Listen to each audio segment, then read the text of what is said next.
Yeah, no doubt we'll see a lot of American flags flying high this weekend for 4th of July. But Sergeant Phil Brody with the U.S. Army says surprisingly, a lot of us are displaying our nation's colors the wrong way. And now a lot of local businesses are taking advantage of Arizona's year-round sunshine by installing solar panels in their employee parking lots.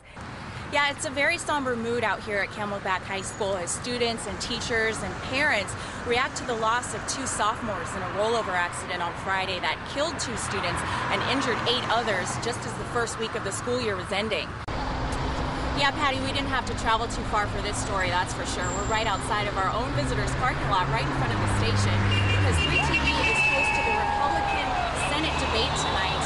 That doesn't even get started until 7, but you can see there are a lot of people here already showing us who they support and who they don't. And that's even with the National Weather Service issuing an extreme heat warning and the possibility of a monsoon storm. Now, as we get closer to the start time, we are expecting more people supporting and opposing each one of the 3 candidates debating tonight. The recent temperatures obviously very serious for anyone who essentially lives outside, and a little shade, a little water, no match for this heat. You're talking less than 10 minutes that somebody can become overheated, become unconscious, and die. Over the last few days, a number of transients have been found dead, and Tony Muir with Phoenix Fire says the extreme summer heat may be to blame. Just yesterday morning, a 46-year-old man was found here outside of this charity near 35th Avenue and Lower Buckeye Road. Police say he did not suffer any physical signs of trauma. Early this morning at Margaret T. Hance Park in Central Phoenix, a place where many transients hang out, a man in his 50s also found dead, again with no obvious signs that he'd been harmed. A few hours later, another body, this one near 30th Street in Fillmore. Police say a resident at a nearby apartment complex found a man unconscious behind a dumpster. He may have been staying there. Police on scene say he possibly died from heat exposure, and Muir said the deaths will likely continue. We do because in these extreme weather conditions, whether it's very cold out or very, very hot, like we're facing right now in the month of July. But it's not just transients authorities are worried about. Dealing with elderly people or people that have severe medical conditions, maybe you have a very bad heart, you have respiratory or lung problems, or you might be a severe diabetic. And in all of these cases, a medical examiner needs to establish the cause of death. But Tony Muir with Phoenix Fire says if you plan on being outside and you plan on being active, you need to be drinking 32 ounces of water for every hour that you're outside, or 2 of these. Reporting live in Phoenix, Nafeesa DeFlorias, 3TV. The neighbor says when he heard pounding on his wall early this morning, he never expected a man to walk right through it. But that's exactly what happened, and police say it wasn't just any man. It was a man with a history of violence. 33-year-old Terrence Jackson limped as officers walked him to a police car minutes after he'd been tased. When he was running, he basically ran into a fence, a barrier, and because of his history of weapons, we did deploy a taser. Neighbor Charles Satterfield watched in shock. He says he awoke Tuesday to find Jackson breaking into his apartment here near 45th Avenue in Camelback. I was asleep, and he came coming through the wall. Just broke a whole big wall, a hole through the wall with my refrigerator, that. Police say it started when a woman called saying Jackson had attacked her. When officers arrived, Jackson fired a shot, and they chased him to his apartment. While we were trying to get him out, we received another call that he had kicked in the wall through into another apartment. That apartment was Satterfield's. I was still asleep, and he got up, and he just told me to be quiet, and he took his shirt off, and he went outside.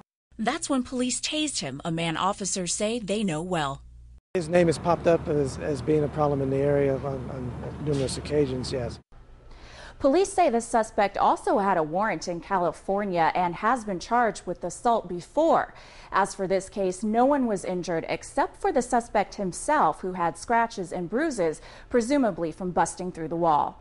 Nafeesa DeFlorias, 3TV. Turns out the Department of Transportation has some deals on properties that they've picked up from various projects around the state. Properties you may now be able to pick up for a steal. This home across the street is owned by ADOT. It's nearly 1,900 square feet, 3 bedrooms and 2.5 baths, located in this Gilbert neighborhood butting up against the Santan 202, acquired by the Department of Transportation through right-of-way.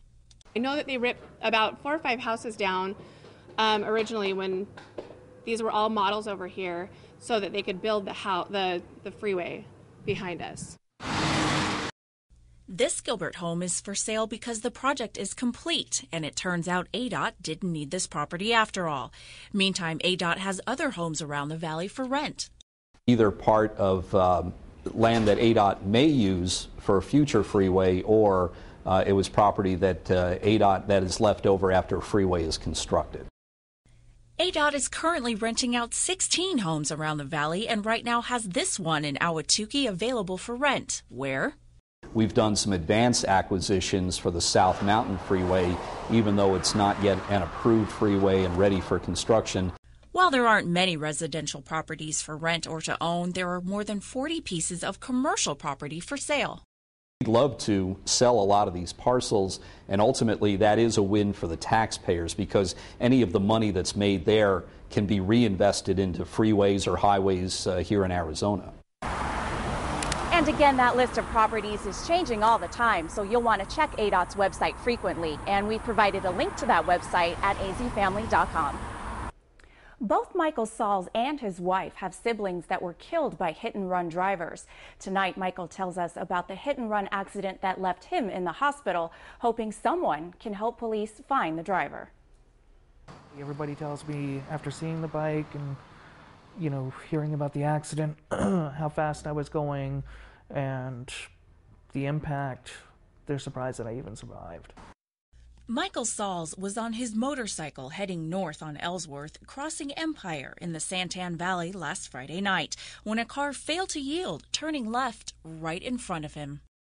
I remember the headlights of the car. Then came the crash, the road rash, the lacerations, torn muscles, and serious neck and back pain. No broken bones at all, which is surprising. Took me a little bit, but I got back up and I was walking back over towards my bike. And that's when the first pedestrian came running up. Turns out the driver that hit Michael just kept going. It upsets me like you wouldn't believe. But the driver left this behind. Their front bumper piece was wrapped around my bike. Police say that bumper helped identify the suspect's vehicle as a 2006 or 2007 black four-door Toyota Corolla. Michael just hopes this information and the $10,000 in reward money helps lead to an arrest. Just by getting the word out, somebody's going to come forward. Somebody has to come forward. Again, that car is a 2006 or 2007 Toyota Corolla and surely with some front-end damage. If you know anything about this incident, you're urged to call the Pinal County Sheriff's Department. And again, there is a $10,000 reward.